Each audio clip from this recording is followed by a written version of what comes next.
need Jesus. He's almost there, guys. I think for real. Like Jesus, if you're thinking about coming back, right now, now's a good time. Yeah, pretty soon. Yeah, now's a good time. We're kind of fucked. Well, there's a lot of people that think that might be coming. Well, it might be. Mark of the beast. That might be the aliens. I mean, there's not enough time in the day to finish tasks I need to do. Okay, I've been wanting to paint the bathroom for so long. Who has time to sit there and listen to this?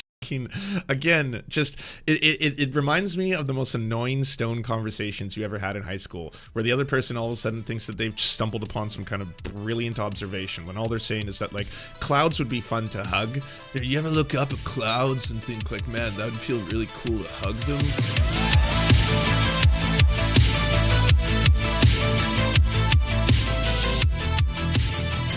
This Netflix special, his comedy one, and it was devastating, to say the least. I don't think I've ever seen a more powerful takedown of Joe Rogan. Everything from fully exposing him for being a joke thief, not only of other comics, but also recycling his own jokes from other past specials, to how he clearly can't concentrate long enough. The bombs, pointing out all the times he bombed, the nipple and breast sweat that accumulated over time while he was doing the stand-up special. And then, honestly, the probably saddest aspect of the whole thing is like his inability to recognize that it's well past his due, that this is not a craft in which, like, something he takes so profoundly seriously. He's cried on camera before talking about how important it was for him to be a comic and know that he was an actual comedian, and being able to do a live set was one of the most profoundly inspirational moments of his life. All of that. Oh, not to mention the whole, possibly being bisexual or something else. Just he's got a lot of really big obsession with wanting to know what a penis feels like inside of him, but not in like a gay way, in that he wants to know what it feels like to be a woman and have a man's penis penetrate you. And that seems to be a running theme where multiple times he's talked about it, and had, especially when he gets like kind of drunk and stoned and he's sitting across from someone else and they're having conversations, and then he's like, not a lot of men have the courage to talk about this, but I do fantasize about what it would be like to have a man's penis inside me, but as a woman, right? No homo. So it was, again, a pretty wild, devastating takedown, and it got taken down. It's gone. I don't know what the story is behind there. I tried looking it up on the internet. The Elephant Graveyard hasn't given too much information on it. I don't know if it's because they got swarmed by Joe Rogan fans. I can tell you firsthand, Joe Rogan fans on the internet can be vicious. One of the first viral videos I ever had was a video on Joe Rogan. That was way before it was cool, by the way. I made a video taking down Joe Rogan, and that this was like years before liberals started hating him. This was years before, like, the only people who really identified how horrible he was going to become at that time were leftists and leftist channels. But there wasn't like a lot of Joe Rogan, a measured response, stuff. So I ended up putting a video out on that. It was either that one or the PewDiePie one, whichever one got our channel, my YouTube channel, flagged so much that it eventually got deleted and taken down, which is why I don't know if you can make it out, but just behind me over there is a frame of the apology that YouTube made towards me when the channel got reinstated, due to the solidarity of the left, I might say. That's how I got to meet Michael Brooks in the Majority Report, and a whole bunch of big accounts retweeted that I had gotten falsely taken down and struck. But that could have been from Joe Rogan fans. I'm not sure. It could have been from PewDiePie fans. I'm not totally sure. But I don't know why the Elephant Graveyard took it down. So he just uploaded a new video that says we got him, which I haven't seen. Why'd you say that shit about Joe, bro? You jealous, bro? Yeah, you some kind of hater, bro? Friggin' hater, man. Joe is gonna crush you with his 250 million. He's fucking rich. That's for sure. 250 million. So cool. Bro, if... It's just unlisted. Wonder why. Part of me feels like that could just be because it's a really scary thing to get Streisand on the internet, because like you're most people are used to kind of like organic growth, right? I upload one video, I get 10 subscribers. I make one tweet, I get 2 subscribers, kind of thing, and then it goes like that. But it's really different when you get like the viral growth out of nowhere. Like all of a sudden one of your videos just takes off, like that Joe Rogan one did, and all of a sudden it goes like into the millions of views, where you're used to getting like 30,000, 40,000, 50,000, and that puts a lot of eyes on you, especially from Joe Rogan fans, right? That could have been the reason why. You just can't do that. No way. Yeah, well, this guy's fucking done, man. We're gonna take him out of here. You won't be seeing him no more, all right? Yeah, man, there are fucking rules out here. You gotta Rules, respect bro. that hierarchy, bro. Rule, or you will be taken. And if you follow, like, I went down the rabbit hole of watching most of the entirety of his channel, and so he's for a while been making videos really critical of Joe Rogan, Steven Crowder, Jordan Peterson, the IDW assholes, and you can tell that, like, between each video there's kind of like he's clearly getting a lot of hate, because when the next one uploads, he's like, all right guys, I know a lot of you hated what I said about Joe Rogan, but that's just because you have single digit IQs. You don't have triple digit IQs like I do, and if you did, you'd be able to understand that what I said was completely correct, you know. So I don't know if this was the one, because again it went so viral that he had to unlist it and then make this video showing the response to it. Out. Like this fucking goof right here. Yo, this guy said Joe was 5'3", man. That is not cool. That's messed He's up, actually man. 5'5". He's You jacked. fucking liar. Misinformation. CNN liberal. LGTB library lover. Okay. Joe rules. All right. Yeah, so we've taken your guy out into the woods here, burned his stupid little cabin down. I can't say that stuff about our dad. I mean about Joe. That. So say Yeah, so it's a sketch, I feel. goodbye to your little friend, everyone, and we've taken over his whole compound here. Smashed his computer. Done. This one I wanted to share with you because it's actually a Joe Rogan story that I didn't know about, and this one is profoundly fucked. All right, guys, in this video, we are going to be looking at some pretty shocking breaking news that just came out yesterday regarding a recent Joe Rogan guest, and examining whether Joe is culpable for some pretty heinous crimes. So, as many of you know, Joe Rogan is immune to BS. Joe explained how he acquired this ability on an episode with Brett Weinstein a couple years ago. My personality that is just immune to bullshit. When bullshit hits me, I'm go, oh, I know what this is. I grew up without a dad, okay? I don't trust people. I think there's a lot of bullshit in the world. You know, I've had people try to do things to me. I've been in dangerous situations. I know people can be sketchy. There's sketchy fucking people out there in the world. And the people that haven't experienced that and don't have that perspective, I can understand why they formed the conclusions that they did, because I could have been them. I 100% could have been them. It's sound logic, guys. You really can't argue with it, and if you do, you're going to have to provide a 2,000-word essay explaining to me why you unfairly hate Joe Rogan. It's only fair.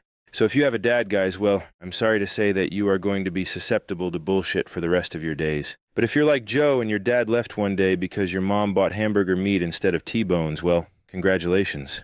You've managed to unlock the anti-bullshit feature of the human psyche that is only accessible to guys whose dads ran away. Well, guys, I don't know if we should believe it, because we've seen some pretty good dupes from Joe in just the last couple years. There's kids, ready for this? My friend, his wife, is a school teacher. And she works at a school that had to install a litter box in the girls' room because there is a girl who's a furry who identifies as an animal. Here's the thing. If you could teach your cat to use the toilet, you would. Okay? Yeah. Like, you don't want a box of piss in your house. It's the worst. First off, people have done that, you know. They've gone through the trouble of doing it, and it can be done. It seems like a lot of work, but either way. This story was completely made up. It was a fabrication, first by Libs of TikTok, and then I think the Libs of TikTok post is what put it in Joe Rogan's brain, and then when Joe Rogan said it out loud, Libs of TikTok then used it in this kind of really fucked up, you know, transphobic Ouroboros to then say Joe Rogan confirmed story. Apparently his wife's friend is one of the actual people, to which he had to then issue a correction because it's completely made up. The litter boxes in the photo that Libs of TikTok was using, it's actually quite sad that the reason those are in classrooms is because there could be school shooters, and as a prevention measure, if they have to lock the rooms for the classrooms because someone is shooting children in the school and the kids need to use the bathroom, that could provide an emergency service for that. That was the reason why. I've had cats my whole life. It's the worst thing about having cats. You got to clean that box of piss every day. Yeah. Like, it's the greatest thing about dogs. They go outside. Like, you're a fucking human. cats- I mean, this is great material. This should be in his next special if he ever manages to make another one. Haven't heard a good take on cats versus dogs in a while, but that's timeless stuff. And of course, in the good old days, we had the Bondo ape incident. You know, just recently they found a new species of chimpanzee in the Congo. A gigantic chimpanzee that's over 6 feet tall. It's called the Bondo ape, 400 pounds. They kill lions. All right, hold no on. different than any other animal. Does everyone remember this one? This one's really wild, where there was an actual, like, expert who called in. It's like, So that particular ape doesn't exist. You're buying into a internet rumor. It's just a fabrication of the internet, actually. And then he got so mad at her. Allison from Florida is going to challenge you. Allison, go ahead. Yeah, I'm a primatologist. There's no such thing as a Bondo ape. You're a fucking idiot. I have a PhD. I love that right out of the gates. So I'm a primatologist, and yeah, there's no such thing. You're an idiot, fucking idiot. You have no idea what you're talking about. When did you graduate? When? From 2000. Yeah, I've been to Africa. What are you laughing at? Why are you laughing? Why are you laughing? I'll tell you why you're laughing, because you don't have a point. So you're trying to, oh, you're ridiculous. I have a PhD. It's on National Geographic, stupid. NationalGeographic.com. CNN.com, stupid. No. There was bones. And we also had my personal favorite, the moon landing hoax stuff, which Joe was so deep into that he was going out for fancy dinners with one of the main moon landing hoax guys. That dork that Buzz Aldrin bopped in the face a while back. Yeah, this guy. Why don't you swear on the Bible that you walked on the moon? You tell him to get out of here. This is a hotel. We'll call the police. And I misrepresented myself. Away from me. You're a coward and a liar and a thief. What a guy. These were all pretty funny, but unfortunately we now have a really big problem, guys.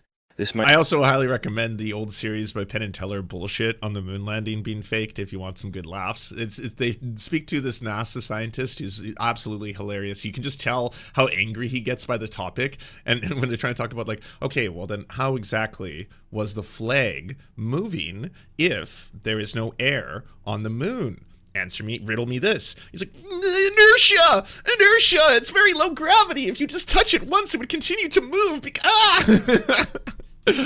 Might be my new favorite Joe duping yet.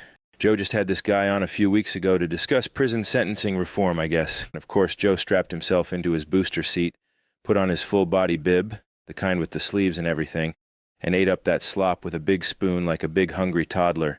Introduce your friend. And I just want to preface this by saying it is so profoundly grotesque and fucked up that, like, one of the few times that Joe Rogan is willing to platform a very important topic. Like, holy fuck, bring Olayemi up on your show to talk about this, to talk about prison abolition, prison reform, all that kind of stuff, because these are very serious topics that do deserve to have the 11 million people who listen to your podcast listen to it.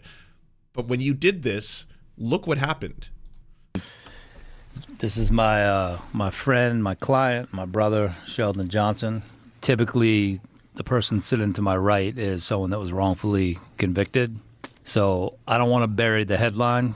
Sheldon is guilty. Another miracle sitting to my right, just like a marvelous human being who was basically told by a judge that you don't matter, you don't count, and I'm going to throw your life away for a crime in which the victim received 2 stitches on a second offense, his first offense being a gun possession charge. So then this guy starts explaining his crime and what he did. So then I come home and, I need my money. I need my money. It's just me being honest. It's just me being straight. I gave you something. Yeah, but Joe said he shouldn't be accountable. He's not a serious channel. Like, Spotify, whoever is in charge, because Spotify has, like, cleaned a lot of Joe Rogan episodes, especially the N-word ones. There's just, like, there was so many episodes where Joe Rogan was saying the N-word that Spotify had to basically erase a lot of the catalog. They took down a lot of the Alex Jones episodes as well, because pretty self-obvious reasons there, right? But is like, when you have a show that has 11 million viewers, most popular podcast in the world, you've been paid $200 million plus for the licensing of that. Is there no way to hire another Jamie? Can we get Jamie too? And he doesn't even have to be on camera, but just someone to vet guests. Someone to be like, hey, by the way, this person's going to come in on the show tomorrow and they're going to be talking about prison reform. Okay, I'm going to do a simple Google search on this individual before doing this to find out whether or not this is going to be a story that could, in fact, impact the very topic that we're trying to bring light to. And we had to understand he is. Is it me? 5-0. And, So they give you 25 for each case? Is that 25 for each. Watching this, I felt like I was being paranoid because Joe didn't raise any alarms at any point during this interview. Also, it's one of those things where, again, this is a very serious topic, and it's one that deserves an audience. And, like, the fact that there is, again, the disproportionate mass incarceration of Black Americans, the fact that they are not only over-incarcerated, but their sentencing usually disproportionately is going to be way harsher than, say, their non-Black counterparts in the United States. All of that is very important. Bring light to it. If there had been any vetting of this individual beforehand, maybe the Joe Rogan team could have been like, oh, by the way, and I'm not going to bury the lead. You'll see in a couple seconds what the true story is. We could find someone else to talk about this, to advocate for this, because it would look extremely bad if it turned out that this individual may be doing some really, really bad things while at the same time trying to become an advocate for, say, things like prison reform. But one of the things that's happened through all of our conversations that we've had on the show is it highlights how insanely broken the criminal justice system is, and how little oversight there is, and how few people are looking at these individual cases, and that you can have one judge who does what they did to you, and no one's looking, no one cares, and the root cause of it is never addressed. The root cause of, I mean, I've said it ad nauseum, but I'll say it again. Where the fuck did we come up with $100 and whatever billion to send to Ukraine? Wow. And we don't have any money? How could Ukraine do this? To try to do something? The BS detector was not triggered, and this is creating a big problem. I was just browsing through tonight's news headlines and couldn't believe what I saw. Police make an arrest after a human torso and foot were found inside a building in the Bronx. The suspect has been identified as Sheldon Johnson, a criminal justice activist who previously served time in prison. Well, first of all, this guy said he had turned his life around after spending most of his adult life in prison. Well, now he is accused of shooting a man in the head in the apartment building right here behind me and then dismembering his body. 48-year-old Sheldon Johnson of Harlem is charged with murder and concealment of a human corpse. This is Johnson recently on Joe Rogan's podcast, talking about how he had turned his life around. Oh, that's bad. And as someone who criticizes Joe Rogan, it's wild how this story kind of slipped through the cracks, and a lot of people are holding Joe Rogan to account for it. And it's, again, so much profound fucked up shit here that is going to be detrimental, first off, to people who want to advocate for things like prison abolition, prison reform, and stuff like that, because they happen to get a spokesperson for this topic who also dismembered a person like prior to the interview. Like, again, just the modicum of research. If this is something that you actually want to bring attention to, if you want to talk about it, because it is a real problem. It is a fundamentally racist problem. It is a grotesquerie of the United States. The mass incarceration issue. Definitely talk about that. Bring on an advocate who can talk about this, who hasn't cut off someone's head, I would say. A life of crime. Well, police say Johnson's life of crime apparently was not over. He is accused of shooting 44-year-old Colin Small in the head in Small's 6th-floor apartment on Summit Avenue and then dismembering his body. I hate to say this, but Joe Rogan is responsible for this. Not entirely, of course, but he told us that he was immune to bullshit. When bullshit hits me, I go, oh, I know what this is. I grew up without a dad. His words, guys. And so, I can only assume his alarms were blaring inside his head during this entire interview, right? Surely Joe, with his power to detect, would be obligated to alert the authorities about this ticking time bomb of a trickster criminal murder man. But he didn't. He didn't say anything, not even a peep. I don't know if you guys remember this, but Joe also told us that he was our scout. He was supposed to be the guy running up ahead and detecting and flagging threats like this so the rest of us could journey safely forward. And remember, these are his words, guys, so if you want to argue against them, realize you are arguing against Joe himself. And please remember to provide that supplementary essay. I'm like a scout, right? Like if you sent me down the trail. You go, hey, I want you to go down the trail and gather up like couple 100 million downloads a month and tell us what's up. Yeah. This is what it's like. And I'm like, hey, there's a cliff. We're running towards a cliff. Stop, everybody stop. We gotta hit the fucking brakes. And they're like, you're an anti-vaxxer. And they just fucking keep going. You don't believe in science. See, like, this is what is just so profoundly fucked up about the Joe Rogan experience. And honestly, Spotify, you're complicit. You're completely complicit in all of this. There has to be some responsibility. Like, you know, once social media grows to a certain size, once your presence grows to a certain size, once you have a larger audience than most national television shows, right? If you have 11 million, actually it's more now. I think that the latest numbers were like he's up to like 13. But if you have that many people who listen to your words, then yeah, you do have a responsibility towards who you platform, towards who you bring on. If you're going to bring on a person who's like, oh, you don't need to get vaccinated if you're young and healthy. No, apparently this COVID, it cannot hurt you if you're a strong man. So depending, I mean, if your audience is kind of susceptible to male insecurity because you've been, you know, peddling that for a very, very long time, and the idea of having low T and all that kind of stuff might really, you know, fuck up a lot of young men's minds, and now they feel they don't have to get the vaccine. Well, of that percentage, there's going to be some people who get long COVID. There's going to be some people who get hospitalized. And there's going to be some people who die when you do that. That is going to be profoundly fucked up, right? There probably should be, again, all I'm asking for is a Jamie 2. A Jamie 2. Jamie 1 can do the real time. I don't know if that's right, sir. Jamie 2 can vet the people coming on beforehand to find out whether or not they've murdered and dismembered a person. Oh, hey, you're listening to the Joe Rogan Experience. The guest he's bringing on today is known in the scientific community as a quack. What he says is dangerous, unsafe, and could harm you. You should not listen to any of the advice. It is not medical advice. It is not sound. It is dangerous. Thank you. You know, something even on that level would be a slight amelioration. Presumably had gone off on this guy.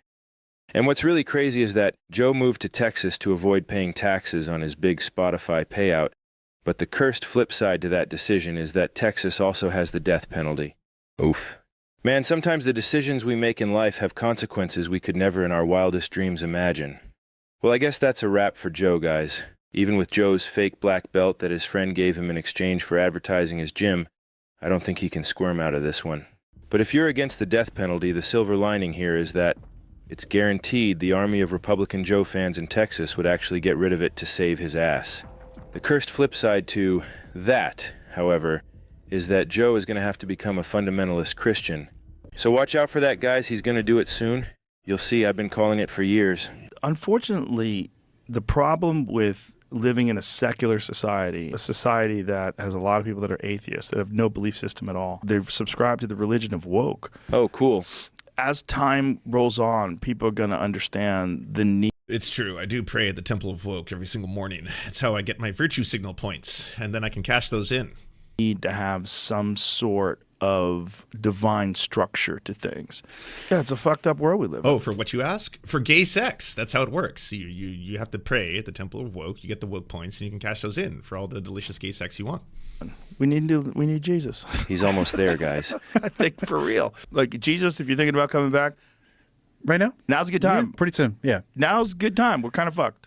Well, there's a lot of people that think that might be coming. Well, it might be. Mark of the beast. That might be the aliens. I mean, again, who listens to this shit? There's not enough time in the day to finish tasks I need to do. Okay, I've been wanting to paint the bathroom for so long. Who has time to sit there and listen to this fucking, again, just, it reminds me of the most annoying stone conversations you ever had in high school, where the other person all of a sudden thinks that they've stumbled upon some kind of brilliant observation, when all they're saying is that, like, clouds would be fun to hug. You ever look up at clouds and think, like, man, that would feel really cool to hug them because they look like fluffy and shit? Holy shit, bro. Hugging clouds? Yeah, that next level. I know, right? I know. Like, that's the Joe Rogan Experience. That's what every episode feels like when I see clips of this shit.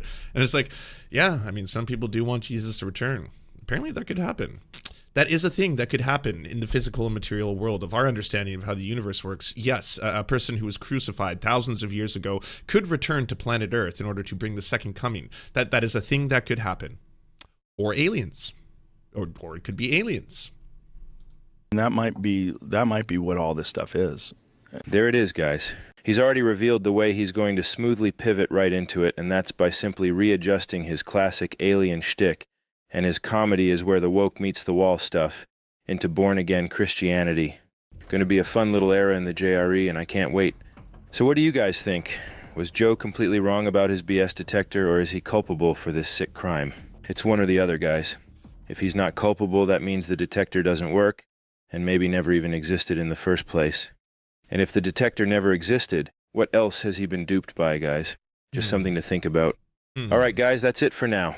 If you want to go down the Joe Rogan origin story rabbit hole, check out my other video, The Rise of the Undertoad. So, hey, I don't know the reason for Elephant Graveyard unlisting that other video. It could be because the Joe Rogan fans got just that big mad. And honestly, fucking grow a pair, okay? Or whatever you got to do. Like, at the end of the day, if you're getting upset at the fact that, like, someone criticized your daddy and did it well, like, he uses clips from Joe Rogan's own stand-up special to point out how Joe Rogan, and I didn't know this because I hadn't watched the special, bombed in his own special multiple times, reused old jokes that he had done in other specials, and then stole other people's jokes. Also, the titty sweat was the thing that happened. Like, that's too much for you. If you're like, leave Joe alone! He can't... It's like the guy is a fucking 100 millionaire. He lives in a mansion. He gives 2 fucks about you. He does not love you. He does not care about you. He doesn't know you at all. All right. The guy is living in his fucking weird ass mansion with his big old bathtubs full of ice and his gigantic nipples. All that weird shit. That's his life. He's gonna be fine. Hey, if you'd like to unlock secret bonus episodes as well as uncensored content, go to patreon.com/The Serfs. This show is produced by Anna Loves Riley, Arian McCarthy, Cheryl Alvarez, Comrade Junkie, Doug Caddy, Everything Important, Hagbard Celine, Jimmy Sombrero, Multimondi, Omni, Political Poppy, Preston Kroll, Quiet 185, Riley and Anna, Roller Dragon, Cernicus, Stellar Gwyn, Sebastian Demel, Travis McClinton, Trincell, Words Greenwood, with additional support coming from all of these amazing human beings right here.